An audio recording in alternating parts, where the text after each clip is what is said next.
the strangest thing happened to me many years ago. When I'm on holiday, I love going for long walks and just exploring the area around me. Now, the other thing you might not know about me is I have no concept of time. So if I go out for a walk, inevitably, the light will draw down before I know it.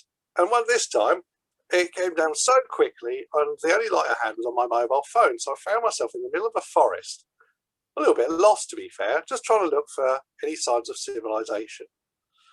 All of a sudden, in the trees, I could hear the sound of music and laughter. As I approached cautiously, I called out a tentative, "Hello?" Posh voice called out, "Oh, hello, old chap, do come in." So I approached to the fire, and there I could see, sitting on 3 small logs, some characters, 2 on instruments, a flute and some kind of whiny little stringy instrument, and the other chap was just clapping away and roaring with laughter. I figured that this chap was the first one that had called out. He was dressed top to toe in tweeds, with stout walking boots and a rather dapper moustache. Now the second chap, who was playing the flute, was a wiry character with long, lank hair and a moustache that draped over his lip. He was all dressed in a shapeless woolen number with a threadbare blanket that seemed to be attached to the shoulder by a large badge.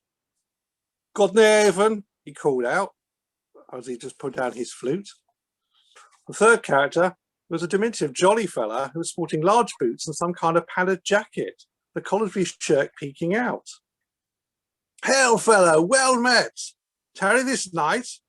Now, I seem to understand these words, but for some reason they didn't seem to be in the right order. What happened is we just all joined in with a night of music and laughter and beer and food, had a wonderful time, and we all settled down for the night.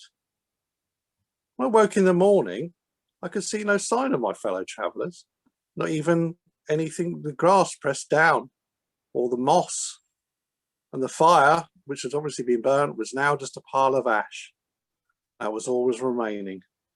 But as I set off, I realised that it wasn't just my imagination, it was the wood around me that had seen and heard all these people throughout the centuries, and the generations before me and well after me, and soon to be moving on. Generations after me would come and go, and that maybe, even if there were no more people left to visit the trees, they would still be standing there and remember us.